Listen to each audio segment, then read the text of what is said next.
It all started on a quiet Friday evening. The kind where everything feels normal on the outside, but deep down, you can tell something unexpected is about to happen. I had just finished cleaning up the kitchen and was ready to settle into a peaceful night at home. My son had a friend over, nothing unusual. They've known each other for years, always hanging out after school, playing games, watching movies, grabbing snacks from the fridge like it's their second home. His friend was polite, friendly, and honestly, just a little too charming for his age. Still, I didn't think much of it. After all, what could possibly go wrong on a night like this? As the evening went on, the boys stayed tucked away in the game room, laughter and video game sound effects drifting down the hallway. I stayed in the living room, half watching TV, half scrolling through my phone. Everything was so still, it almost felt too quiet. Then something happened, small at first, but just enough to grab my attention. My son came out, said he was heading to a friend's house down the street for just a bit, and asked if his friend could stay until he got back.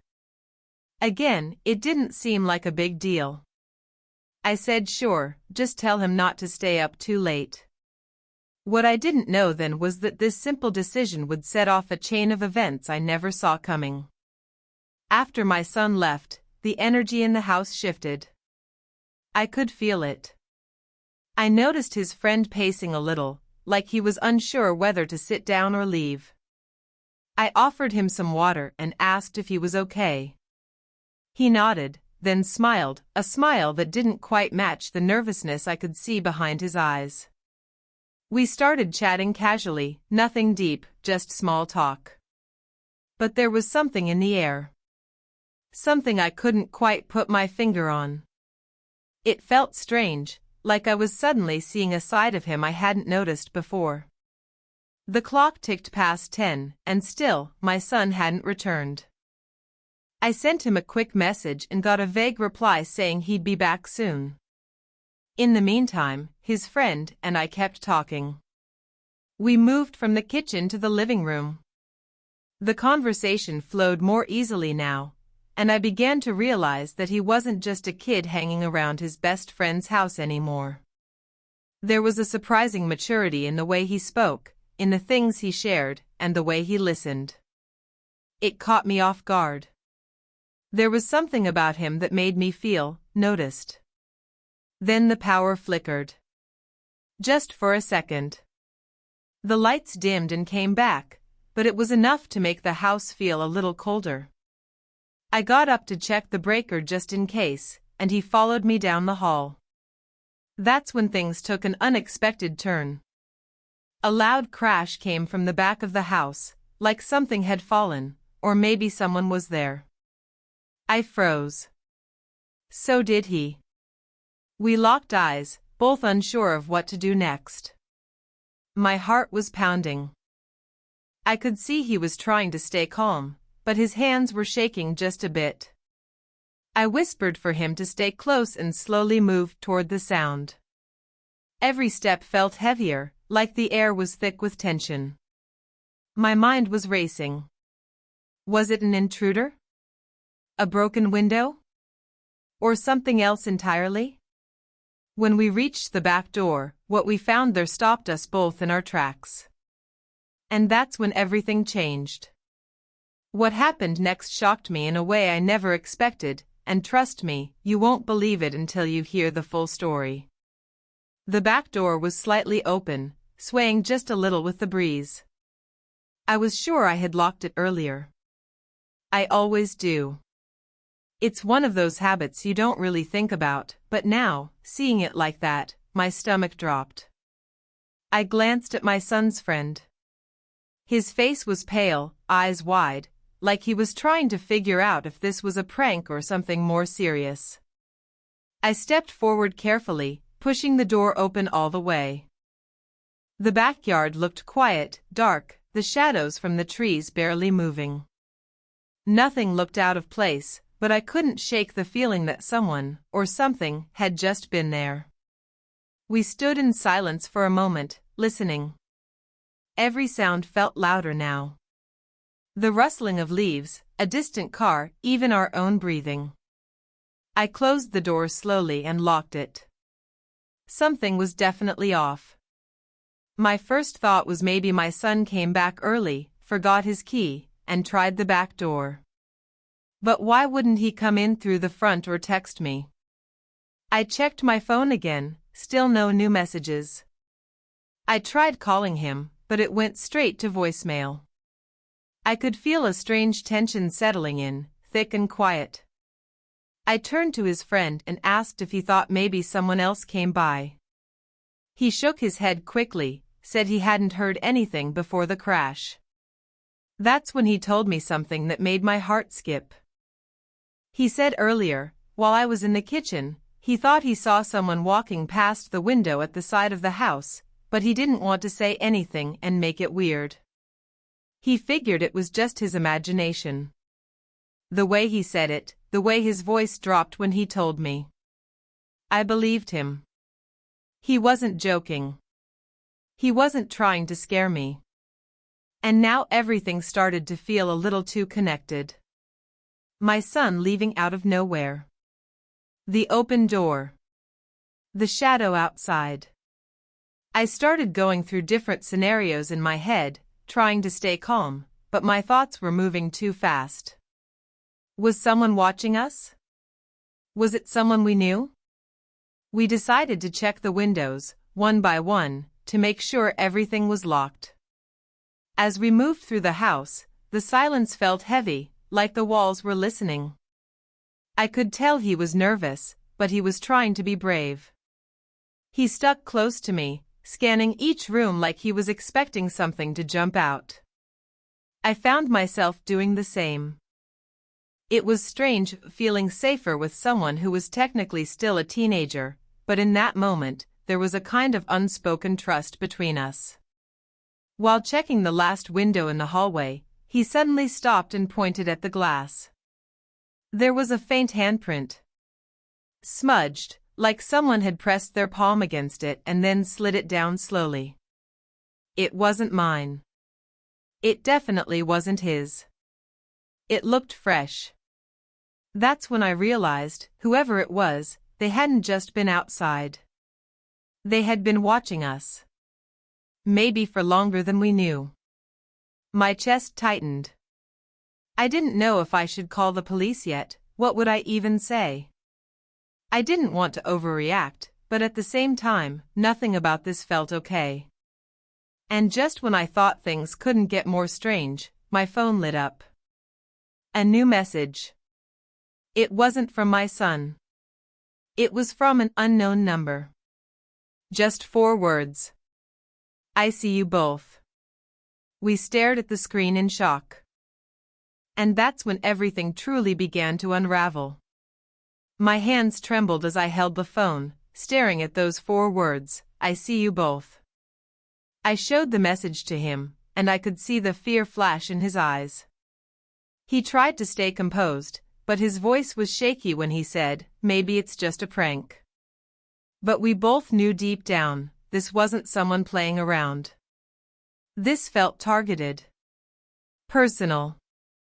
I quickly locked the rest of the doors and turned off all the lights, hoping that if someone was watching, they'd lose track of where we were inside the house. We moved quietly back to the living room and sat close, barely speaking, trying to make sense of everything. I kept refreshing my phone, hoping my son would finally reply. Still nothing. The silence between us felt heavier with each passing second. That's when his friend mentioned something that stopped me cold. He said this wasn't the first time something weird had happened. A few weeks ago, he'd gotten strange messages, too. Random, out-of-nowhere texts from a blocked number. He thought it was someone from school messing with him, so he blocked it and didn't say anything. But now, looking back, the timing felt too close. That added a whole new layer to the situation. What if this wasn't just about me, or even just about tonight? What if someone had been watching him, and this was all connected? My mind raced with possibilities. Was it someone from school? Someone we knew? Someone holding a grudge? Or maybe a stranger who somehow got access to our lives without us even realizing? The more we talked, the more questions came up. He mentioned that my son had been acting weird lately too, more secretive, always on his phone, taking late-night walks, staying out longer than usual. I hadn't really noticed it before. I chalked it up to him being a teenager, going through a phase. But now, it all felt like pieces of a puzzle that didn't fit quite right. What if my son wasn't just out for a walk tonight? What if he knew something, or worse, was somehow involved? It was a thought I didn't want to entertain, but I couldn't ignore it either. The timing, the silence, the message from an unknown number, it was too much to be a coincidence. Every theory felt possible, yet none of them gave me a sense of control. I looked around the dark room, every creak in the house now sounding like a step, every shadow stretching too far. And then, another message came through. Don't trust him. I didn't know who it meant. And that's when everything started to fall apart. The second message hit harder than the first. Don't trust him. I didn't say anything right away. I just stared at the screen, reading the words over and over, trying to understand who it was talking about. Was it warning me about my son's friend, or was it about someone else entirely? I looked up at him. He was watching me, waiting for me to say something. I could tell he sensed a shift in me. My heart was racing now, my thoughts all tangled. Part of me wanted to believe this was all just a sick joke. But the fear crawling up my spine told me it wasn't. He asked what the message said. I hesitated, then lied. I said it was nothing, probably spam. I don't know why I did that. Maybe I needed a second to figure things out. Or maybe, deep down, I was starting to question everything. My son's friend had been nothing but kind and helpful all night, but suddenly I felt like I didn't really know him. The things he said, the way he reacted, it all started to replay in my head differently. Then there was a loud knock at the front door. We both jumped. My phone slipped out of my hand and hit the floor. Neither of us moved at first. The knock came again, louder this time. Not polite. Not normal. It was urgent. Demanding. I grabbed my phone and crept toward the front door, motioning for him to stay back. He didn't listen. He followed right behind me. I peeked through the peephole, but there was no one there. I stood frozen. My phone buzzed again. Another message. Don't open it. I turned around and looked at him. His expression was unreadable now. He wasn't scared anymore, he looked calm. Almost too calm. Like he knew more than he was letting on. I suddenly felt like I was standing in the middle of something I didn't understand, surrounded by people wearing masks. Who was watching us? Who was warning me? And why did I feel like I was finally starting to see the truth, just as it was about to be too late? I backed away from the door, my grip tightening around the phone. That last message, "Don't open it," echoed in my head like a warning from someone watching every move we made. And then, just as I turned to say something, the power went out. Everything went black.